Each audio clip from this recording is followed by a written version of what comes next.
besarnya tidak lebih besar dari ular kobra dewasa. Nah, king kobra ini kalau di hutan yang memang sangat rapat, dia berani keluar.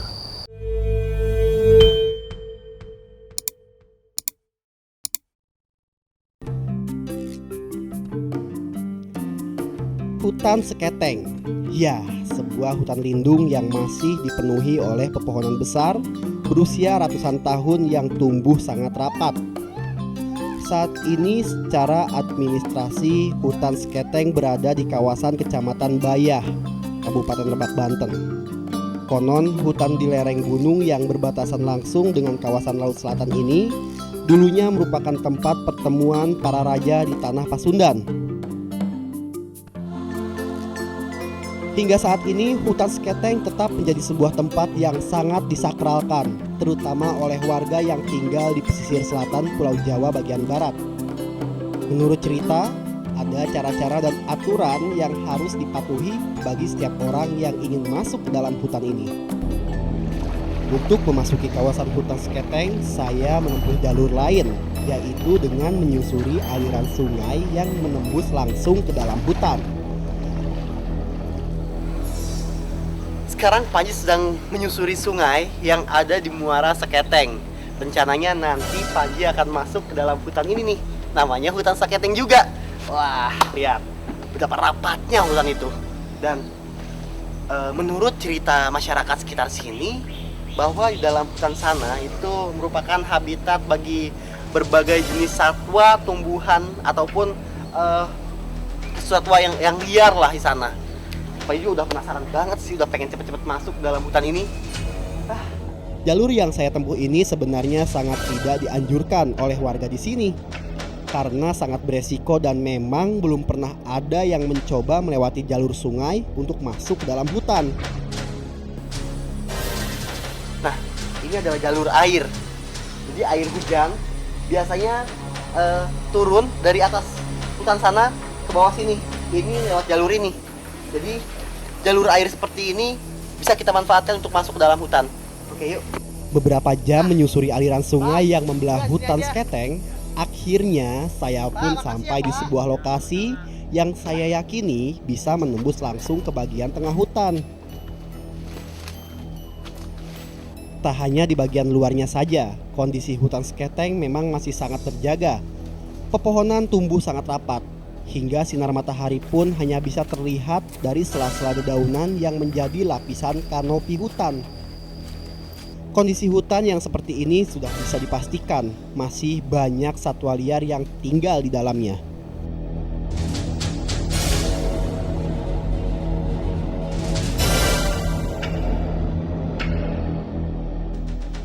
Tidak mudah memang menyusuri bagian demi bagian di dalam Hutan Seketeng. Sehingga saya pun harus ekstra hati-hati agar tidak merusak dan mengganggu atau bahkan melanggar tatanan yang ada di dalam sini. Rupanya jalur yang saya lewati ini merupakan jalur pelintasan babi hutan.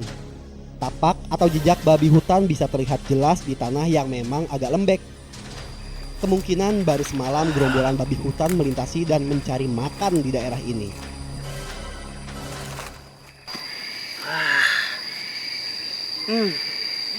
Lihat ini. Ini sepertinya adalah bekas galian babi hutan. Nah, lihat. Cukup dalam banget galiannya. Mungkin semalam ada banyak babi di sini. Biasanya babi hutan keluar itu rombongan ya. Dia berkelompok hidupnya soalnya. Bisa mencari cacing dan Berjalan semakin jauh ke dalam hutan, pepohonan dan tumbuhannya pun semakin rapat, sehingga kondisi di sini makin gelap.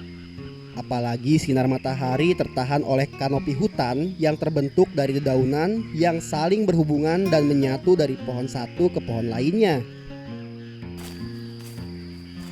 Tidak mudah menemukan atau melihat langsung satwa-satwa liar yang ada di dalam hutan lebat seperti ini, karena mereka sangat pandai berkamuflase dengan memanfaatkan semua objek yang ada di dalam hutan. Contohnya seperti katak yang satu ini. Berkamuflase atau bersembunyi merupakan cara yang sangat efektif bagi bertahan hidup di dalam hutan, baik untuk menghindar maupun mengincar mangsa. Lihat, ini ada seekor makanan bagi ular, yaitu katak pohon.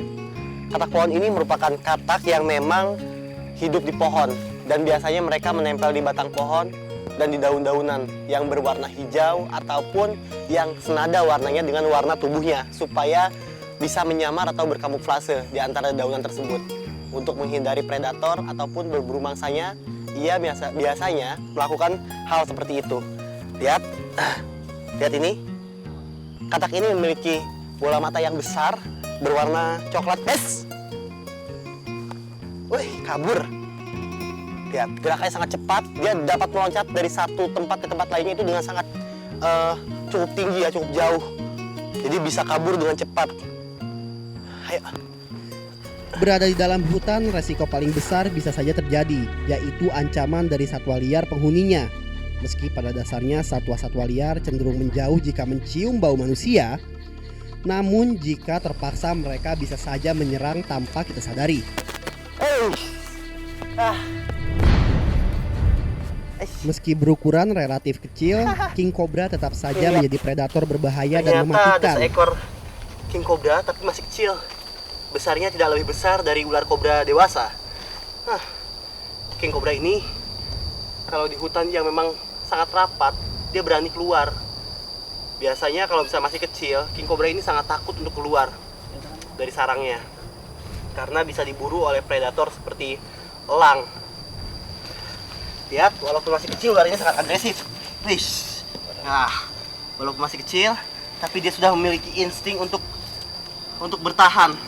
Lihat, cara bertahannya sama seperti yang sudah besar. Ular ini terus menyerang dan tidak takut akan kehadiran manusia. Lihat ini. Sepertinya ular yang satu ini sedang berburu makanan, seperti kadal kecil ataupun ular kecil, seperti ular pelangi ataupun ular koros kecil. Ular ini mungkin umurnya sekitar 1 tahunan. Racun hemotoksin dan neurotoksin sudah berada dalam tubuh king cobra sejak dia keluar dari cangkang telurnya. Oleh karena itu, sebisa mungkin menghindari ular seperti ini jika bertemu di dalam hutan. Nah, king cobra memiliki hood yang besar, hampir sama seperti kobra biasa. Ular ini memiliki tedung atau hood yang ada di lehernya. Ini merupakan ciri khas ular kobra. King cobra memang dikenal sangat disiplin menjaga daerah kekuasaannya. Tak terkecuali predator yang masih kecil ini. Setiap objek asing, termasuk manusia yang memasuki areanya, pasti akan diawasi oleh king cobra. Perbedaan king cobra dengan kobra biasa yaitu dari warnanya. Warna king cobra ini memiliki warna coklat polos dan garis-garis kuning di sekujur tubuhnya. Nah, lihat ini. Di bagian belakang tubuhnya ada bekas luka, dan mungkin luka ini bekas cengkraman atau mungkin bekas gigitan predator. Tapi karena king cobra ini memiliki racun yang sangat mematikan, ular ini dapat lolos dari predator tersebut.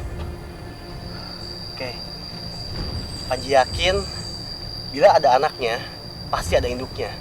Nah, sekarang